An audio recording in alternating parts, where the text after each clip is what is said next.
All right, we're live. Let me go ahead and pin myself. Start the recording. Pull up my Facebook. That's become a routine now. Turn off the volume immediately because it's going to go. Okay. And then I'm going to check the other platforms and we're going to get started. We're live here. We are live here. We are live there. Okay. Party people. Good to see you all. Woohoo! You guys can unmute yourself for a lot of this one because there's going to be time to talk. And I'm going to want some feedback from everybody about what they're doing. So today we're going to do risotto. We're going to take the risotto and eat some. And then tomorrow, it is my intention that we then make arancini. Sorry, once again, the feed has failed on me. About what they're doing. Okay. So we're gonna make risotto today. We're gonna make arancini tomorrow for those that want to. You don't have to, but I recommend it. I think it's a good way to take leftover risotto. I always like to make a lot. Before we jump into it, I want to talk about a couple of things. One, about what risotto is and what are the components of the risotto. And then two, I want to talk about what options you guys have in making your risotto, what I'm going to do. So basically, risotto is a dish from Northern Italy, specifically unique to Northern Italy. And it's made by taking a particularly starchy rice. And the key to risotto is a rice that has a lot of starch. There are multiple types of risotto rice. So risotto isn't a type of rice. Risotto is the finished product. But the type of rice that you use will affect the results of your risotto. The most common rice used in risotto is arborio rice. Arborio is bountiful, plentiful, affordable, and has a pretty high starch content to it. And that's why it is traditionally used to make a lot of risotto. There are more boutique-y, unique varieties out there that might cost a little bit more, and as a result, might deliver a different result. I prefer some of the fancier rices. Go figure, me, wanting you to spend money on your food. My preference is carnaroli rice. This jar of it was like $17, whereas this equal size bag is probably like $6 of arborio rice. So you can do this. I like it's the diminishing law of returns. You spend 100 to 200% more and you get a 30% improvement, 20% improvement on quality. So you have to be willing to justify that extra expense. There's also a variety called Vialoni Nano and Integrale. These are two other ones that you can come across, also very acceptable. And you can look at the difference here. I'll actually pull up, before we go to the overhead, I will pull up the two rices because I wanted you to be able to see the difference. So on the overhead cam, you can see that this one, let me get this centered right, it's working backwards for me. This one is the carnaroli. This one is the arborio. The arborio is a little squatter and shorter, and you can see it's a little translucent in quality, whereas the carnaroli are a little bit thicker, a little longer, and they're very white. You can almost see the dense starch in the rice, and that's going to produce a creamier risotto at the end of the day. So there is our lesson on rice. The thing is that risotto is a dish that gets creamy not from adding any cream to it. And we all have to be very clear. If you're putting cream in your risotto, it's unnecessary. The only liquids that we're going to put in there are wine and stock. And the creamy nature of risotto comes from the starchiness of the rice. And as As the rice absorbs the stock, it gains flavor, and you want to keep it very well lubricated. So what we're going to do is we're going to break down sort of the components of it, and then we're going to cook some risotto. So what's essential is to start out with some sort of an onion. You can use a sweet onion, you can use a yellow onion, you can use shallots. I would say that shallots are a little more work. They probably produce the most elegant result. Yellow onion would be my second choice, or excuse me, sweet onion would be my second choice, and then yellow onion would be my third choice. And then we're going to add and toast the rice a little bit. We're then going to hit it with some wine. White wine is the preferred vehicle. I don't have any in the house, so rosé is actually perfectly fine. I wouldn't use red wine unless you're going for a particular effect with your risotto. You want a darker risotto, you're doing something like a squid ink pasta, or just something. Actually, I wouldn't even do it with squid ink because I think white goes better with seafood. But there may be a case where you could use red wine, and that's fine. And then, oh, and I forgot, we're going to hit the fat. You can use butter, you can use olive oil, you can use lard. And then we start talking about aromatics and additions. You're going to cook your risotto for quite a long time before you add anything to it of the vegetable or protein nature or seasoning. I am going to make a traditional risotto Milanese, and that really is just the rice, the stock, the wine, and then saffron, Parmesan cheese, salt, and pepper.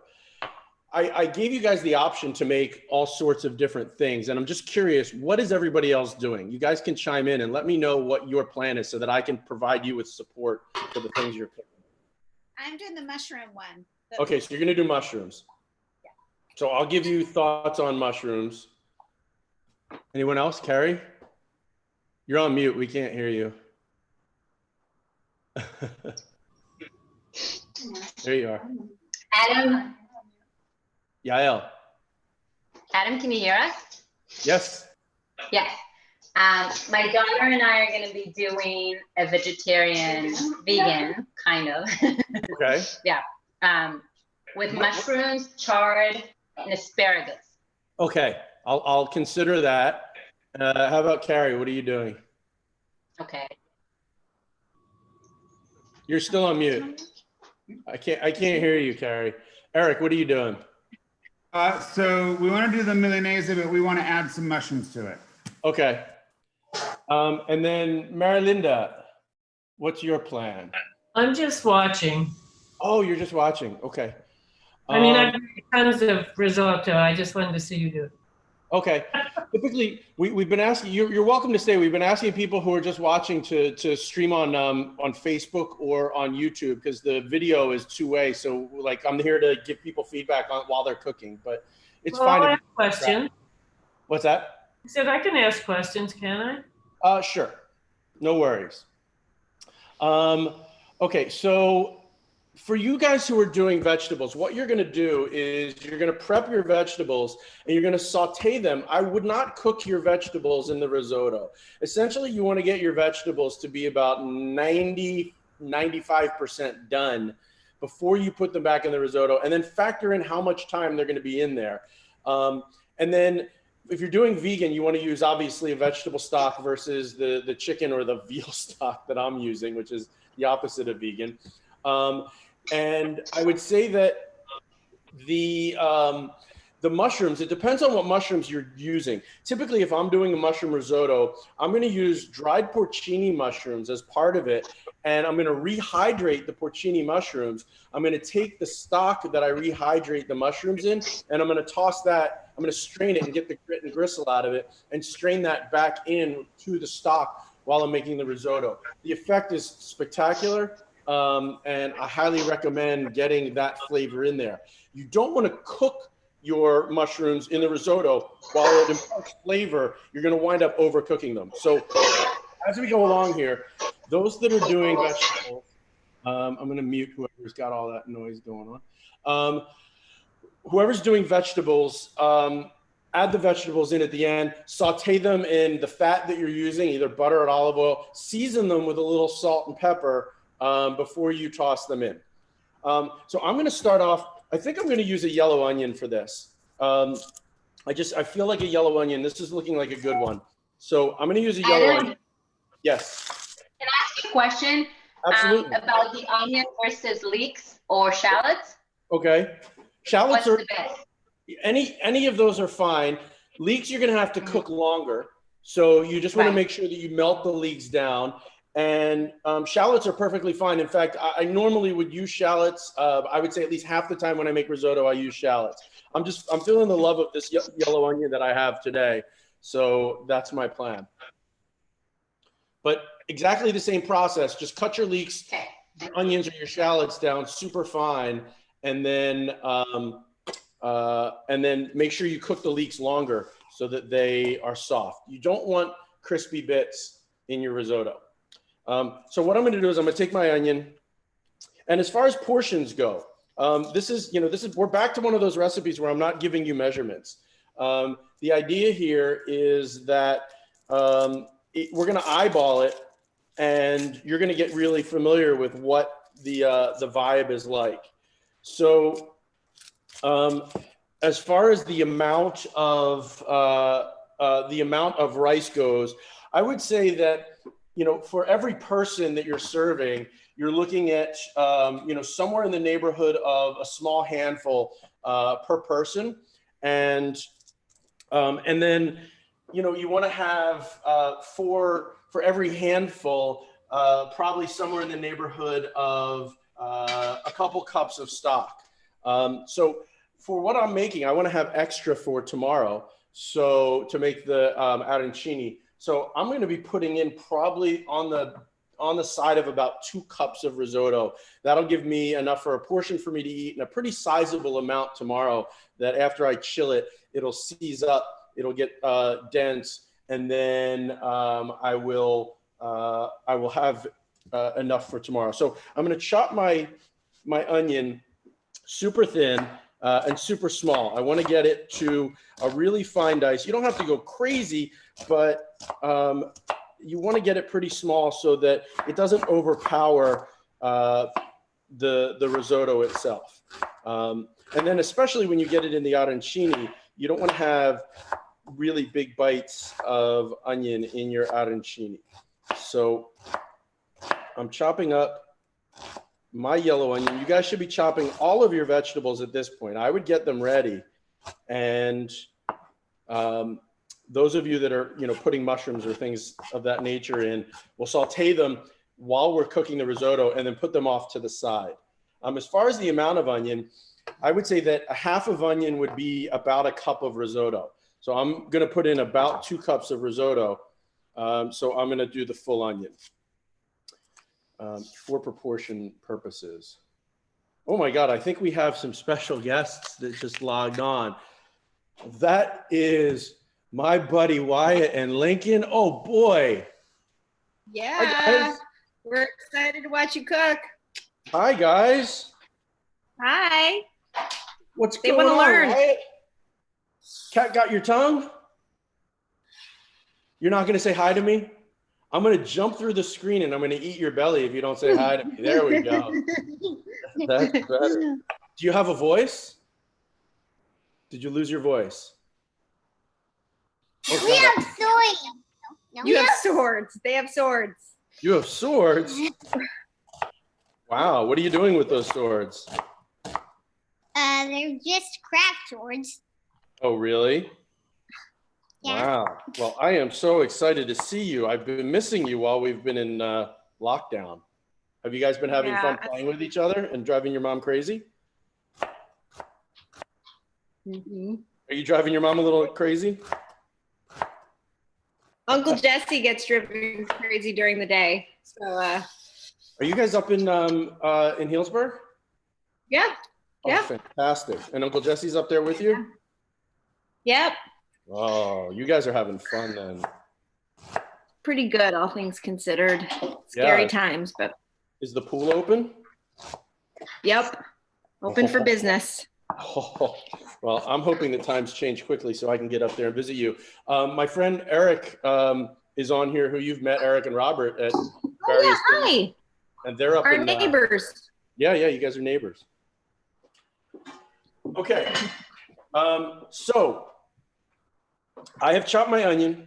I am ready to start making risotto. I'm going to switch to the multicam and we're going to move. I'm going to try to keep the overhead cam from getting overheated too much throughout this. Oh, and one other thing, saffron. So I want to bloom my saffron before we get started. So I'm going to take a healthy pinch of saffron.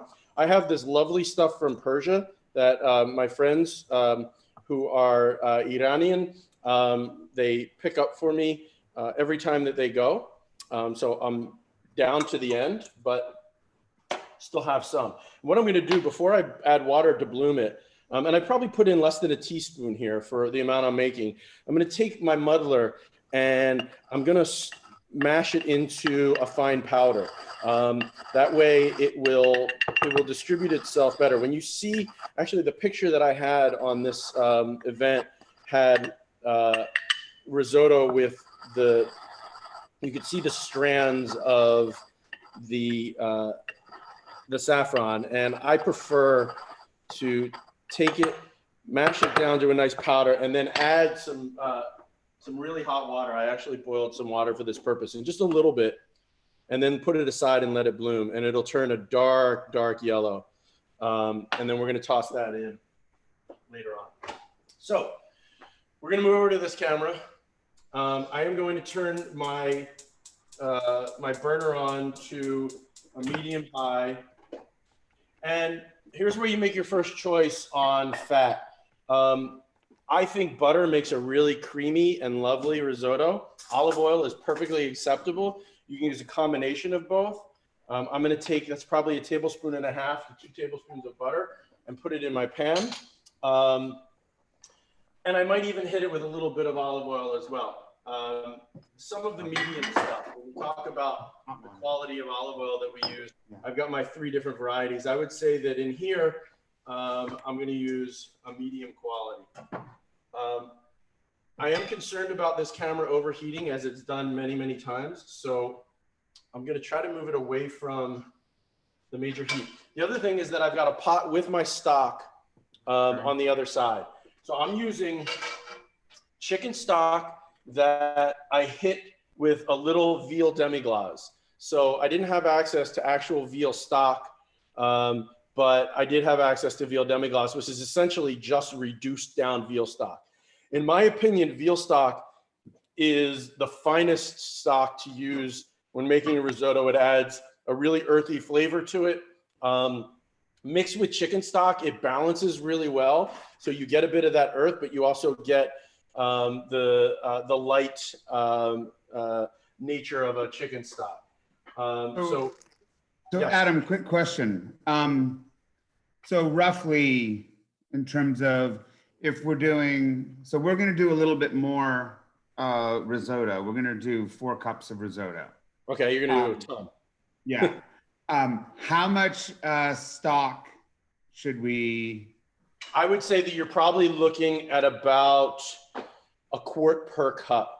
So you probably need somewhere in the neighborhood of, I would say between 3 and 4 quarts will be needed to absorb all of that, for the rice to absorb all of that.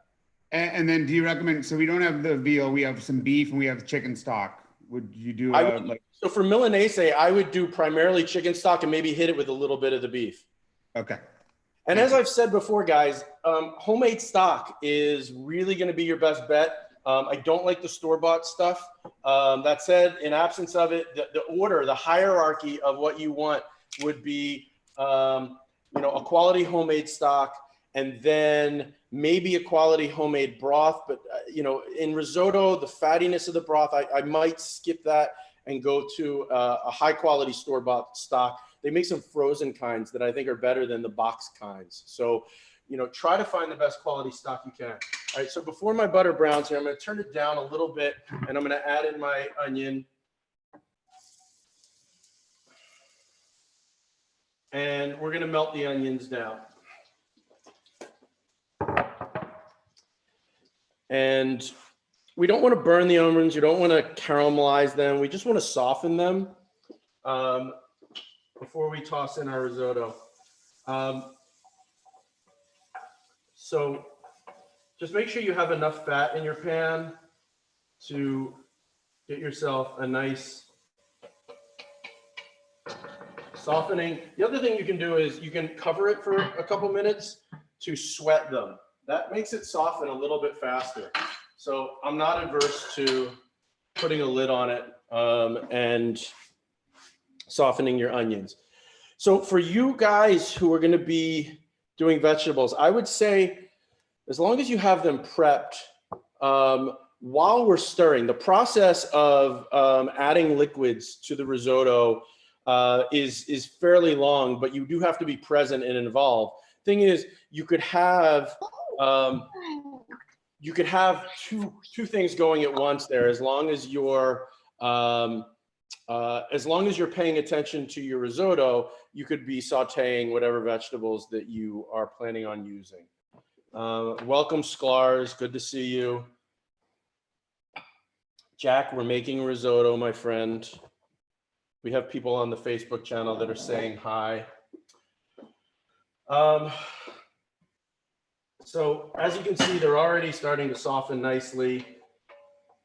They're not going to need to go terribly long, but you want to get the crunch out of them. And maybe a light golden would be the way that I would describe it.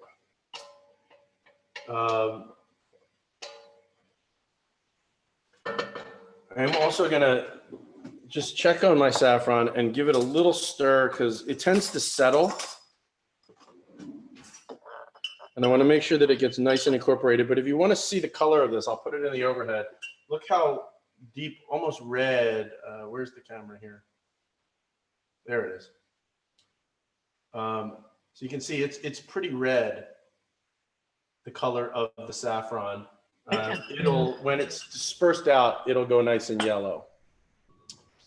Amy, how is it not having Sebastian there to be your wingman? Oh my gosh, I'm so sad. I think I got this handled though. I got this one. You've got the best Poppy Maybell on the planet. She just chopped some mushrooms for me. So Poppy, are you learning how to cook? Have you been participating in all of these and helping Mom? A little bit, but while I was getting ready, she was busy making popcorn with browned butter and toasted Parmesan. So. Wow, that's impressive. Are you interested in, I added a little more fat to my onions because when I get the rice in there, I want to make sure that it gets coated. And I'm looking for the sizzle. You want to make sure you see the fat sizzling all around your onions. So it's a judgment call. How much you use.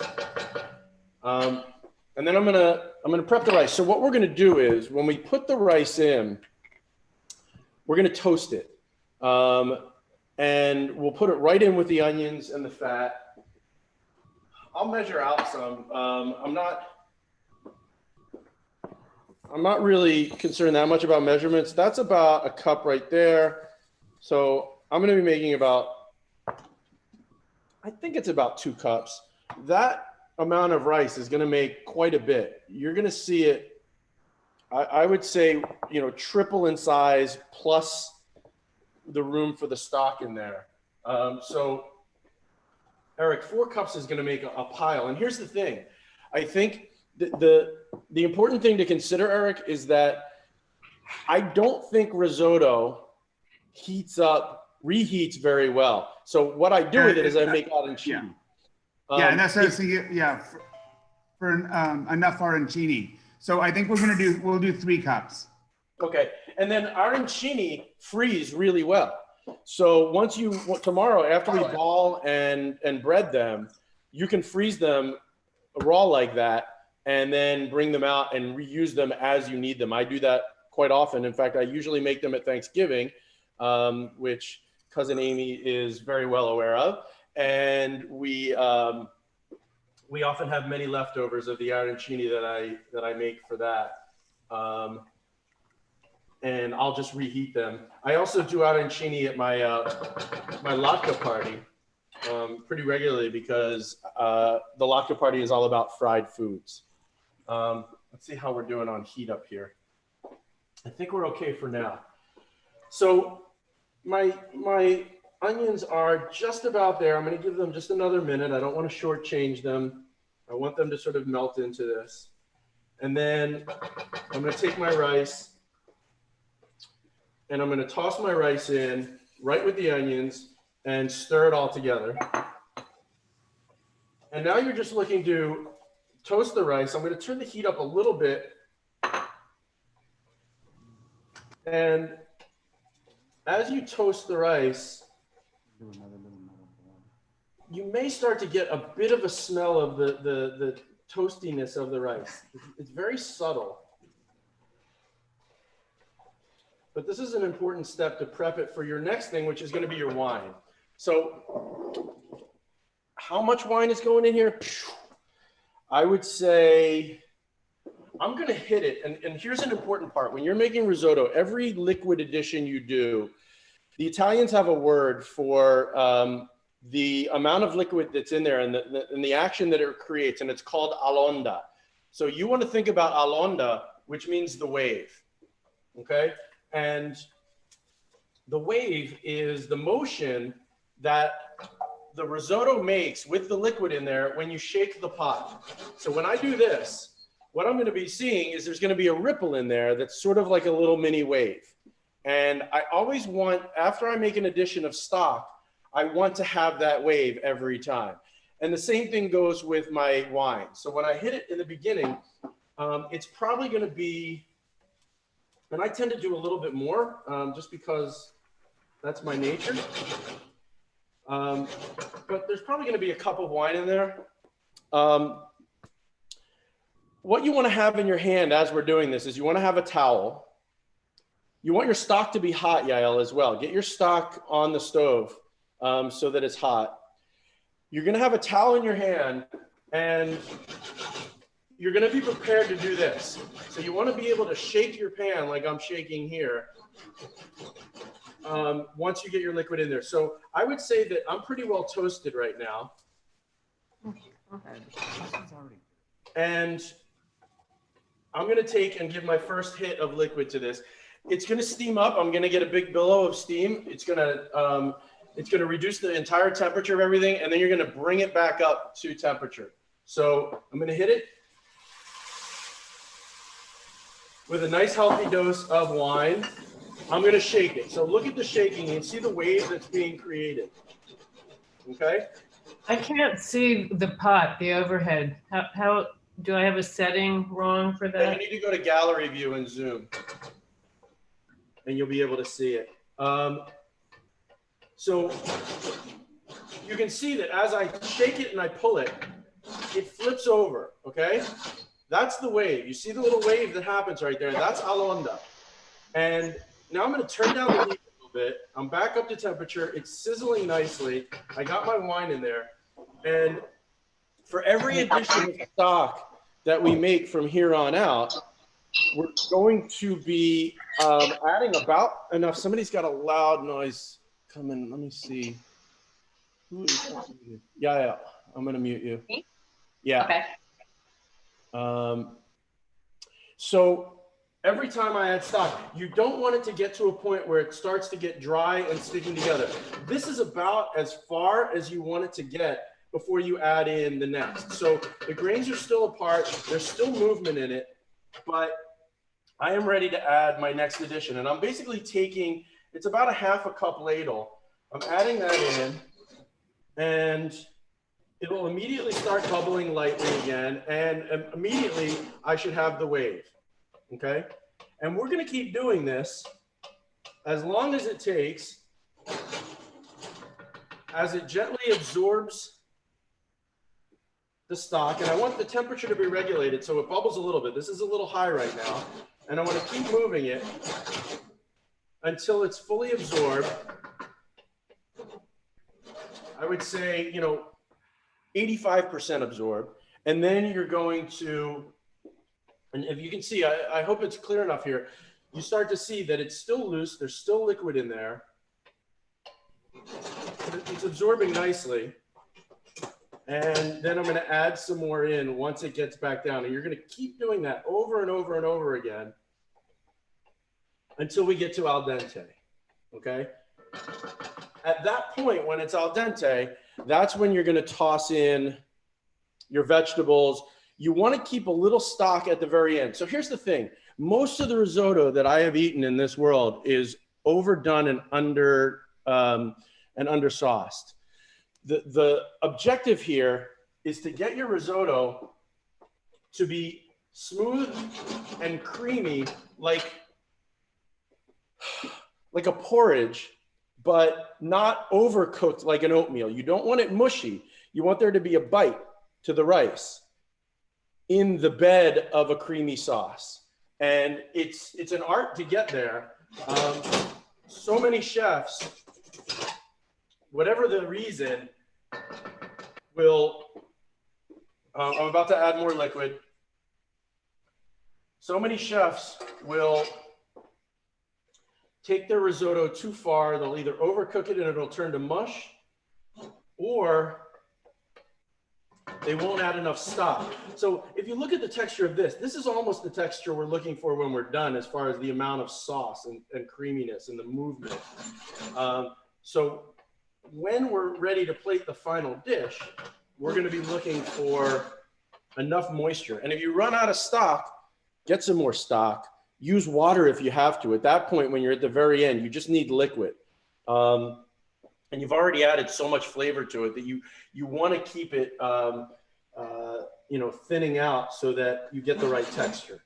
Never serve, if you're taking a spoon and clumping down a hunk of risotto on the plate, then you've done it wrong. So make sure that that doesn't happen. You want a spoon, and you're going to be sort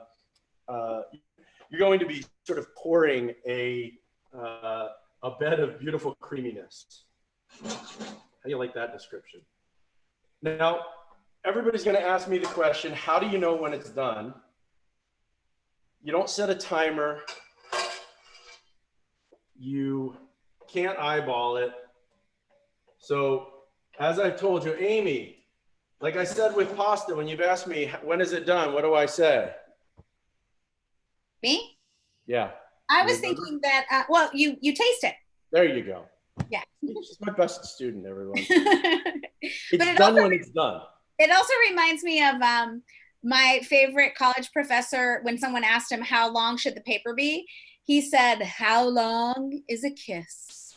It's as long as it needs to be. It's true. And that is the rule here. It's this in pasta and a lot of things. When you ask me, when is it done? It's done when it's done. And you have to train yourself to know when it's done. And with risotto, it's done like al dente, which means to the teeth, which means it's soft and forgiving, but has a bite in the middle. So you have to get yourself familiar with where that is, and trial and error, hang it out with me a little bit. And you see, I've added in some more stock. It's every time I'm just looking for it to get to the place where it's absorbed a bulk of that stock, brings it back down to the same place, and then I'm going to add more. It usually, if I'm looking for the timing of this, I would say it's anywhere, depending on the quality of rice, the amount you're doing, it's anywhere between 20 and 40 minutes. There's no steadfast length of time that it takes, but I think that that's, it's a good expectation to give yourself somewhere up to 40 minutes for this to happen, and taste it along the way.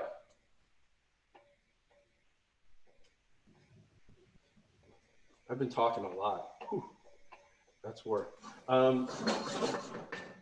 This coronavirus thing isn't over yet, is it? We're still locking ourselves up and cooking every day. I've got cooking classes scheduled to the 18th. I don't know if I'm going to keep them going after that. What will we do? How will I cook dinner? You can go back and watch the old rewatch video. them all. Yeah, you can rewatch them. Or Amy, we can have private sessions. Even when I'm cooking dinner for Judah, I can just invite you to cook along with me. Yay! I think that that's, Mr. Wyatt, do you have something to say to me? He's on mute. Let's unmute him. Come on. Talk to Hello. us. What do you got to say, punk? Hello. Hello. What's up with He your really likes the shot over the stove of the pans. Yeah. We have to pin that one all the time. Hey, Wyatt, smile for me. Big smile. Come on. What happened to your tooth right there? Did your mom punch you and knock out your tooth? Huh? What happened to that tooth? What happened to your tooth? Want to tell him? He have a No. tooth fairy. He had a tooth fairy. Who said that? Did Lincoln just say that, or was that Wyatt? That was Lincoln. Lincoln? Such a communicator. Oh yeah. Buddy, I miss you. I can't wait to see you. That's all I got to say. What is that? Yeah, he can talk in complex sentences, but he also still puts everything on the ground in his mouth. So we're at that stage. I'm adding more broth, everyone, or stock, and we're starting to see it increase in volume. I would say we've almost doubled in volume so far, and we're going to keep going. You're going to see towards the end, it's gonna puff up. How's everybody? Yes. Can I ask when we put the salt in the risotto? The salt? Yeah. At the end, at the very end. At the You end. don't want to season it before then because you're going to keep reducing it down. And if you put salt in it now, then it'll get too salty. So yeah, Okay. all the seasoning at the very end. I would say that I didn't talk about this, but let's talk about some vegetables that you put in there. One of my favorites would be to do something like peas and prosciutto and pimentos. Okay, so I put pimentons in there, prosciutto and peas. I think that would be fun. I can take the peas, whether they're fresh English peas or frozen, and I can toss them right at the end. I don't need to cook them any other way. Don't forget to keep going back and check your wave. Keep stirring it up. So I would do the peas like that. I would take the prosciutto and I would crisp it up in a frying pan, almost like bacon, and chop that into bits. Add that at the very end. And what did I say? Pimentons. Just toss those right in at the end. And that's a beautiful risotto right there. Let's take another one. Mushroom.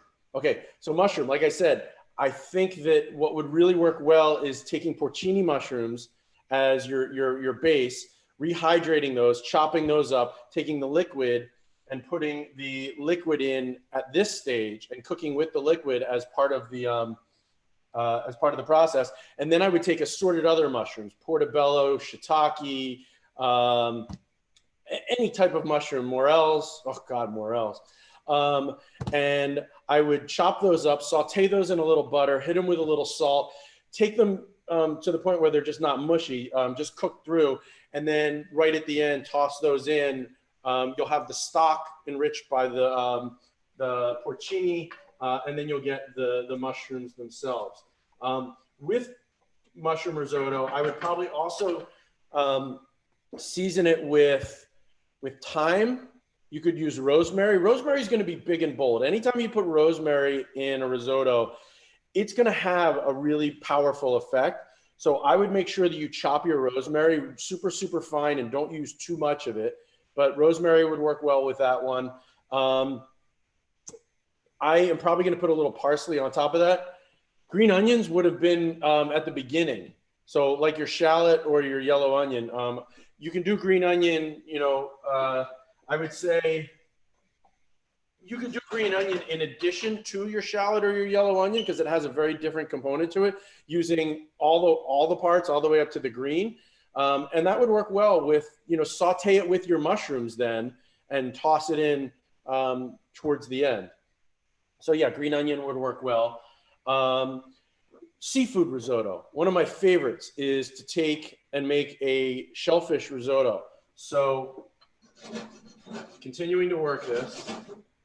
And you start to see they're puffy, and you can always just, you know, you want to gauge where you're at. You take one, and you see that, okay, it's got a little forgiveness. So the risotto is actually starting to get tender. It's definitely not at an al dente point, but it's lost its sort of raw bite. So seafood risotto would be fantastic. You can use a fish stock. A fish stock is going to make fish even fishier, though, so you got to be prepared for that. You could take and make so shrimp, crab I would do and just add very much at the end, but shrimp, scallops. I think other types of fish are hard because they would break up as you mix them in. So you want something that's solid. You could do clams and mussels. I would steam those, get them open, and then toss them in at the end. Or if you are planning on putting them in, put them in just a couple minutes before the risotto's done. Add plenty of stock in there, and they can open up in the risotto. It'll give it a little bit more seafood flavor that way. But if you're doing shrimp, you could add lemon. I think lemon would be a nice addition. Tarragon would be a nice addition for that.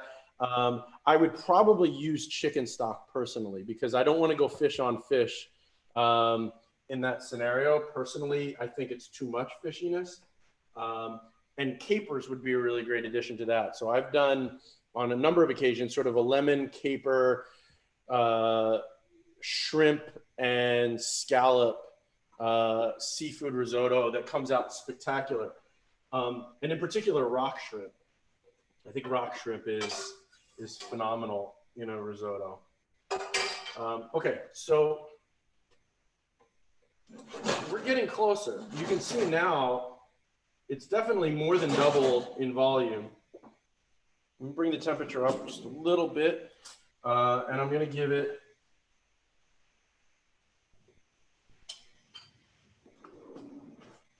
so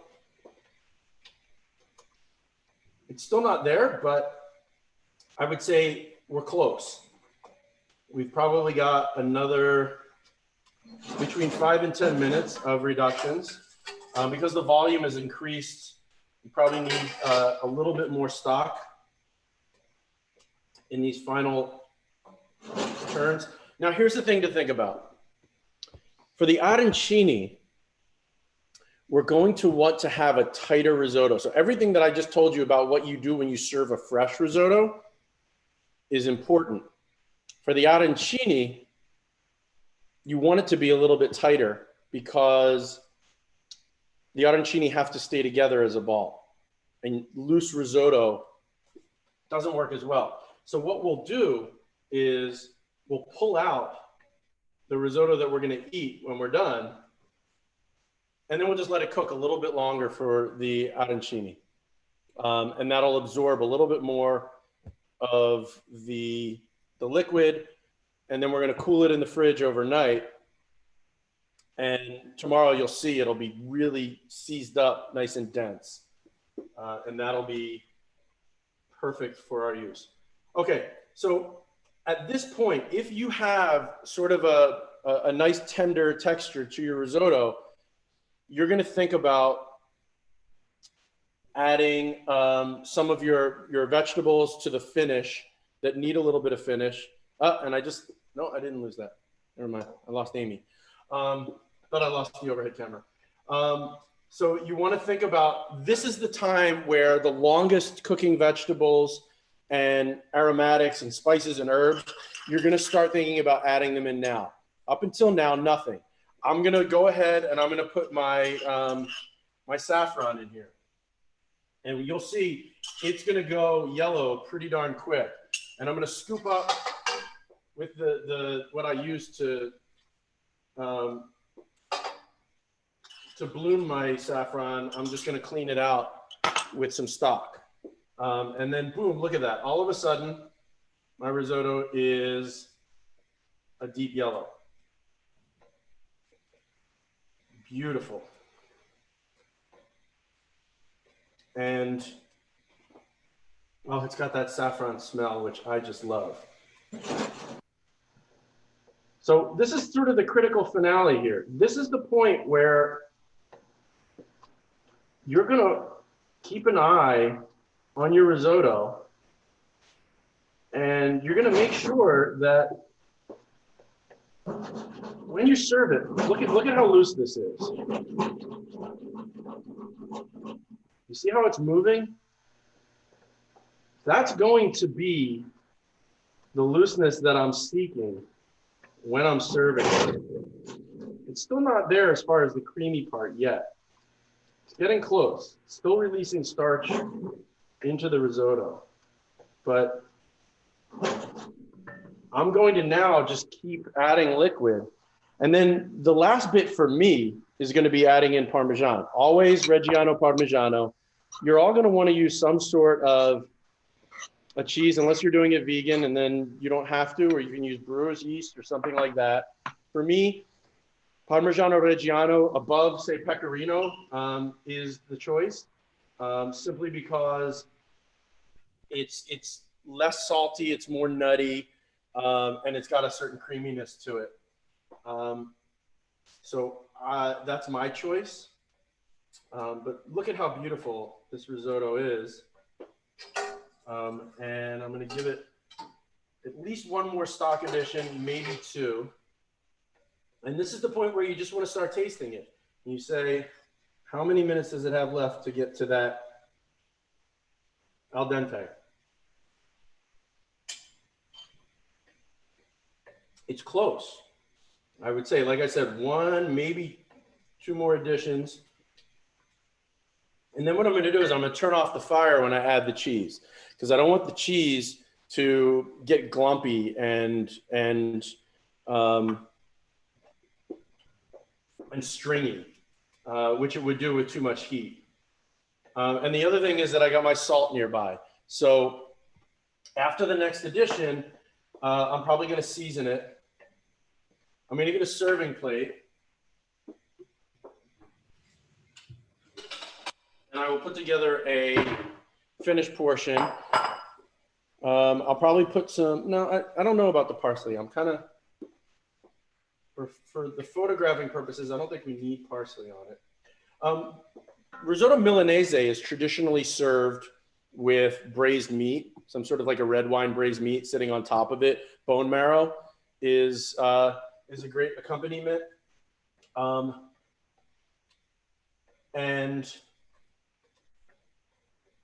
And then, like I said, the leftovers work great making arancini and using a ragu. So I have some leftover ragu from when we made it last week, and I'm going to put that in the freezer tonight. So I'm going to have the ragu frozen, and I'm going to take out little tiny spoonfuls of it, and I'm going to stuff it into the middle of the risotto tomorrow. And that's a traditional arancini. And my God, they're really good. Okay, let's see how we're doing here. Yeah, one more addition for that al dente. My buddy Al, he's a good guy. The other thing I'm going to do is when I put the cheese in, I'm going to hit it with a little bit of finished butter as well. Just a tablespoon at the finish. That adds to the silkiness of it, the sheen, the creaminess. And you can see I think I could say that we've about tripled in size the amount from when we started. So here's the thing. If I believe that we're in our last edition, I'm going to look to get the finished texture that I want, and consider that I'm going to add in cheese to this, which is going to thicken it up and make it a little creamy. So I may add a little bit more stock just at the very end because I'm going to put the cheese in. So I'm going to turn down the flame to almost nothing. I'm going to hit this, or I'm going to turn it off actually. I'm going to hit it with Parmesan. For this, I'm going to put in quite a bit.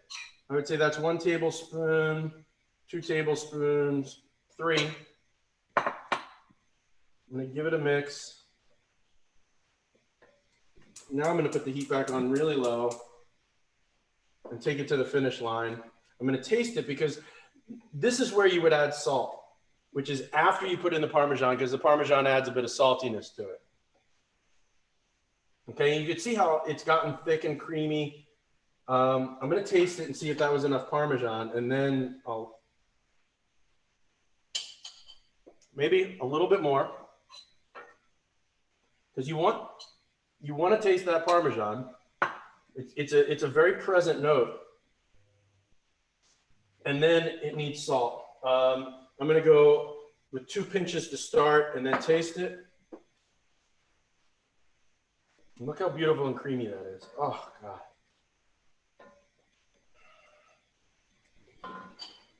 And taste it. That's pretty darn close. Now, if you're not doing Milanese, or even if you're doing Milanese, you could do black pepper. You could do white pepper if you don't want it to create that visual contrast. I just put a little black pepper in, not too much. And I'm almost at the point of service on this. And now I'm just watching. I'm watching for it to hit like the perfect level of creaminess and if you want, I can bring the camera even closer to it. So this is what I'm looking at. This is pretty much a service level. You know, there's a little bit of pool of liquid right here. So I'm going to let a little bit more absorb. But if you're doing it in a restaurant, by the time you get it out to the table, some of that's going to absorb. So, you know, that's a judgment call, depending on how your service is. But you can see that there's still a little bit of a pool of liquid in there. So I want it to come together and be as creamy as I can. Oh my God, and the taste is just not wrong.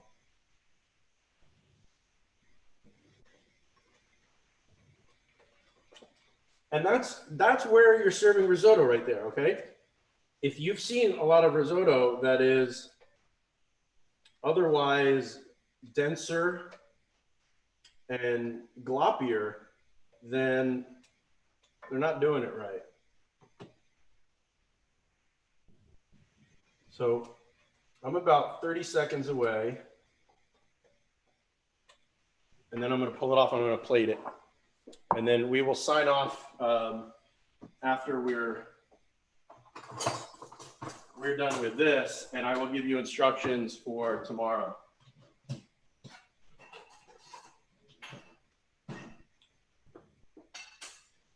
Okay, there we go.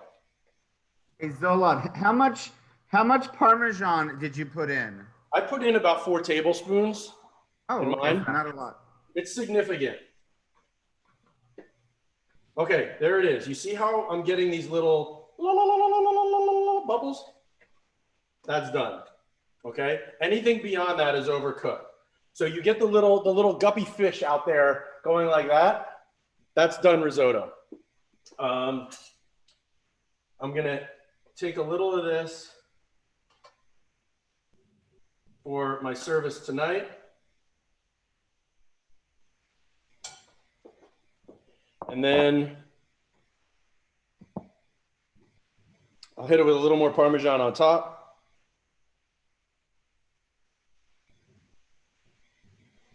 You could hit it with a little parsley. You hit it with a little anything. So here's my finished bowl of risotto. Okay. And now I am going to let this risotto sit on the stove. I'm not going to put on any heat to it, but I'm going to let it sit on the stove before it starts cooling down so that it gets a little bit tighter, that it gets to that place of slight gloppiness. before we think about putting into the arancini. And I'm going to add a little bit more cheese to it, because the cheese in the arancini against the bolognese that I'm going to put in there, it can stand a little bit more cheese when you're deep frying those. So get your risotto a little bit thicker. How'd everybody do? What you got? Show me what you got. Pretty good. So you took it off, took the heat off to put the cheese in, and then turn the heat back on? I did. I just brought it down a little bit so that it wasn't like going at it, and then gently brought it back. Okay. You still working on that? I'm right at the cheese edition with the finishing butter. How about everybody else?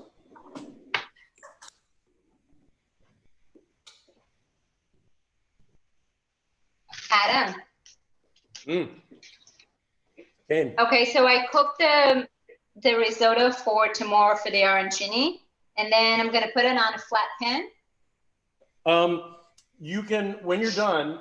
So what we've done so far is we're gonna finish it out, and then if you can get it in a flat pan, it'll cool faster.